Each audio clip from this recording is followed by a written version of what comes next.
13원 최서애. 유원이는 자려고 불을 껐다.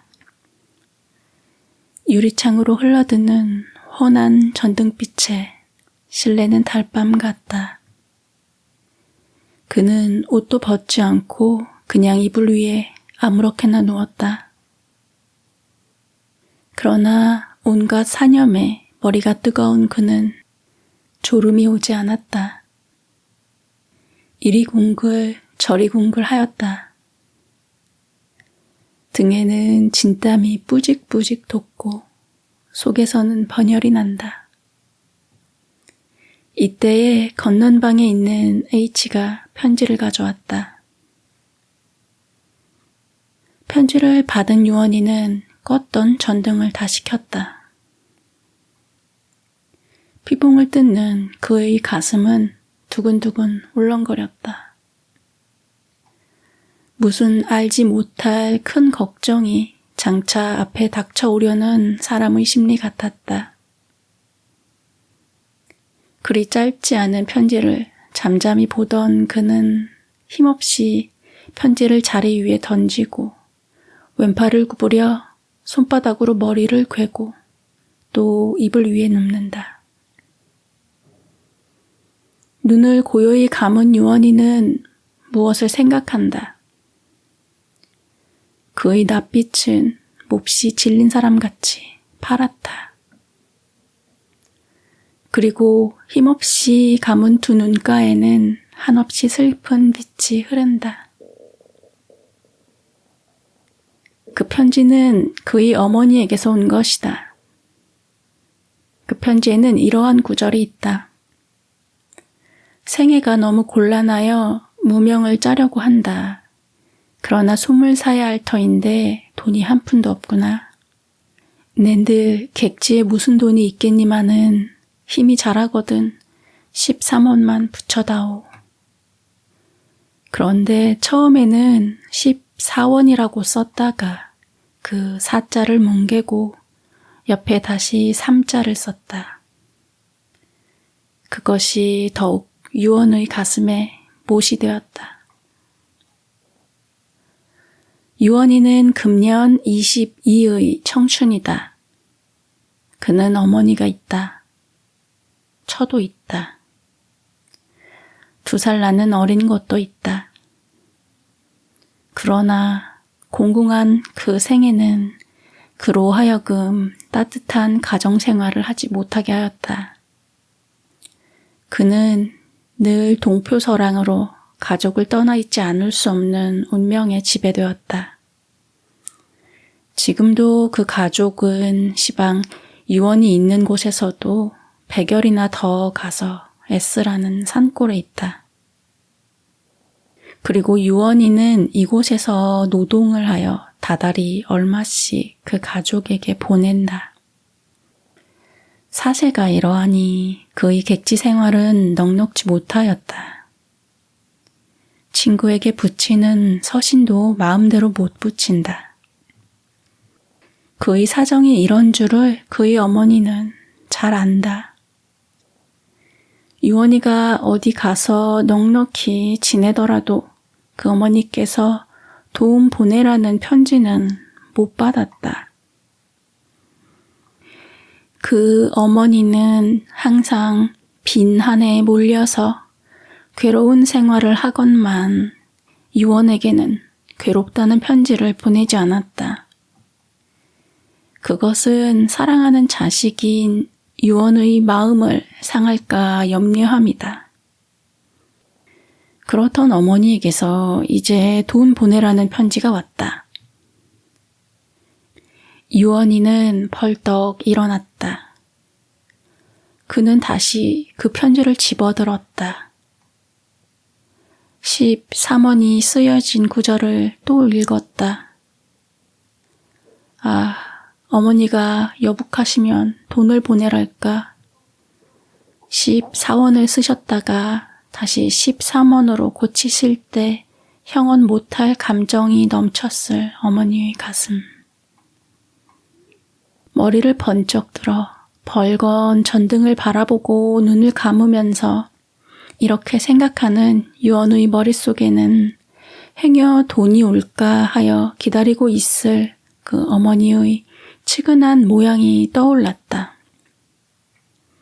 까맣게 때묻고 다 떨어진 치마를 입고 힘없이 배틀에 앉은 처의 형용도 보였다.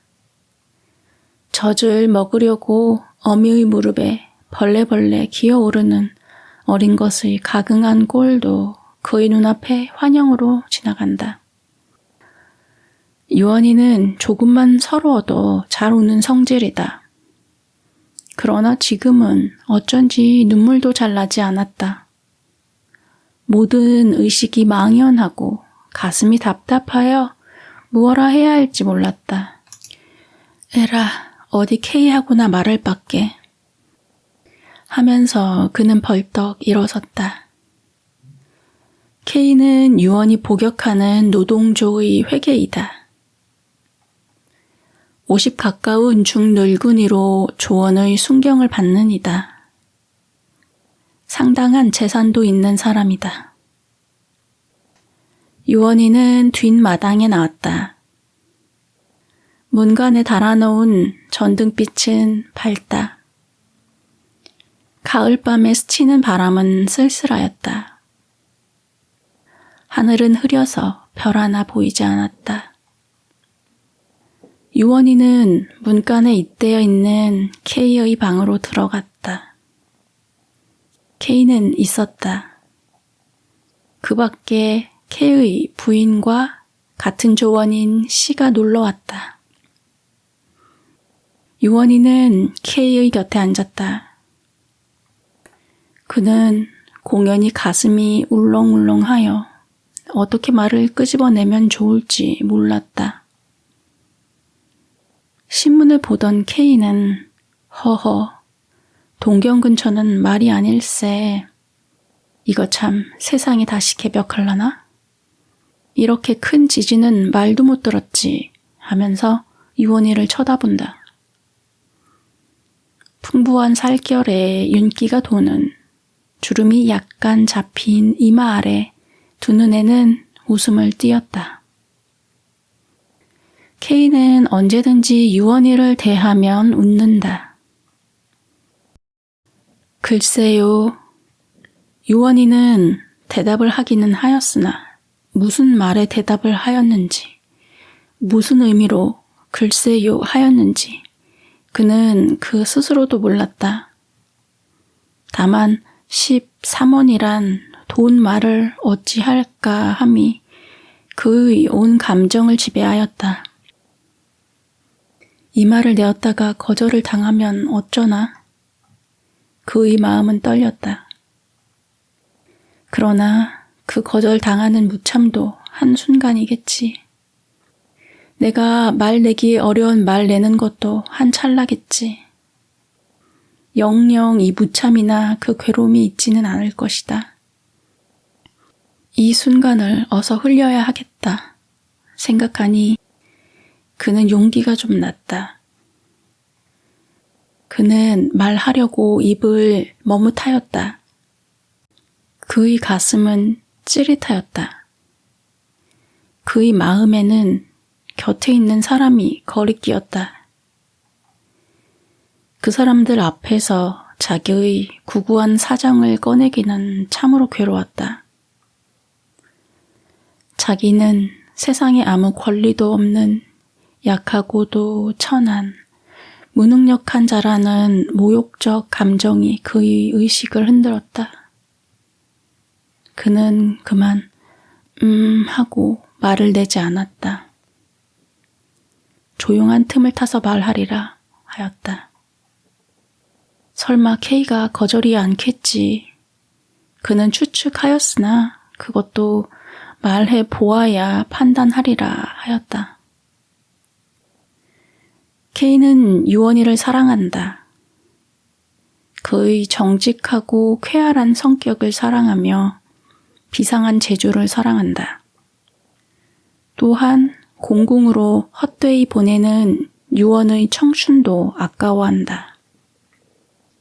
금년 여름이었다.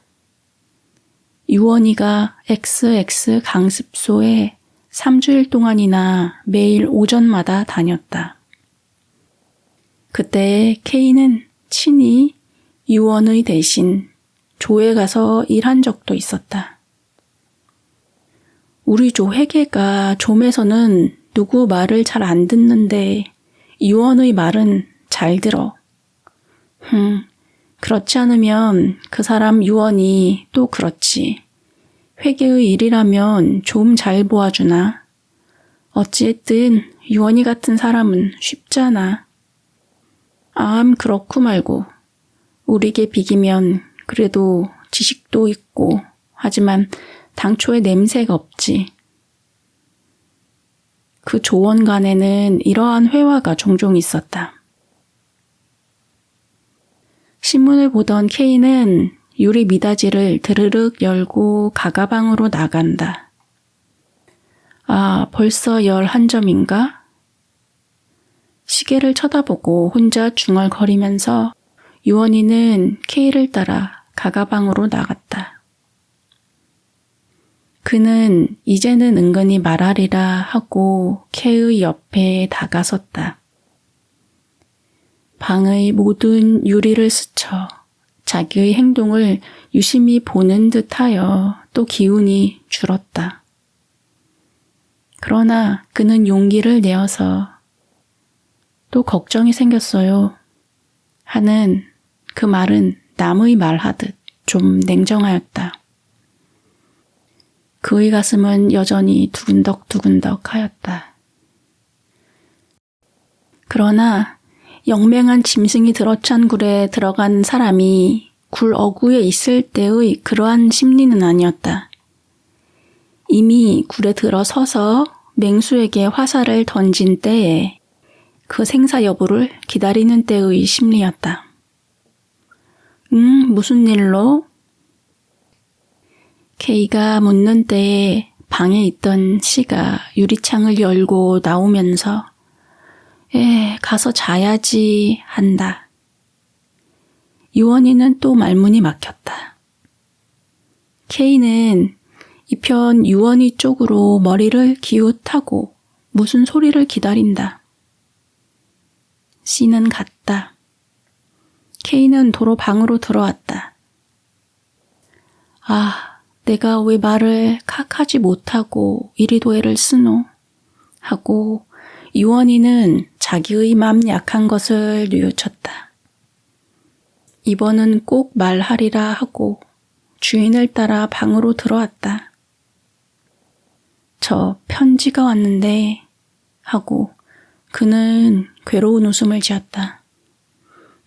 어디서? K는 입에 문 관련 연기가 눈에 들어갔는지 눈을 비비면서 유원을 본다. 집에서요. 유원은 편지를 끄집어내려고 호주머니에 손을 넣었다. 무해라고? 이것을 보십시오. 또 돈이 올시다.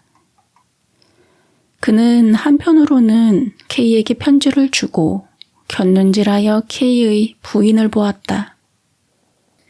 부인은 담배만 퍽퍽 피우고 이쪽에는 귀도 기울이지 않는다. 그의 마음은 좀 편하였다. 내일 붙이오. 아마 집에서 퍽 곤란한 게요. 그러면 벌써 말하지. K는 태연히 말하였다. 유원이는 무엇이라 해야 할지 너무도 감격하여 말이 나오지 않았다. 동시에 그는 어머니의 13원 받고 기뻐할 것을 상상하였다. 감격에 끓던 그의 가슴은 다시 쓰린 감정이 넘치었다. 이 13원. 이것으로 무명 원료를 사면 쌀은 어찌할까? 나무는 무엇으로? 그는 그만 소리 없는 눈물을 떨어뜨렸다. 유원이가 우체국에 가서 어머니에게 13원 붙이던 날 밤이었다. S촌에 있는 유원의 어머니는 이상한 꿈을 꾸었다. 무명을 짜느라고 외상으로 산 솜값 받으려고 솜장사가 왔다. 그런데 유언에게서는 돈을 못 붙인다는 편지가 왔다. 솜장사는 솜값을 내지 않는다고 배틀에 불을 질렀다. 유언의 어머니는 불붙는 무명틀을 붙잡고 울다가 꿈에서 깨어나니 꿈이었다.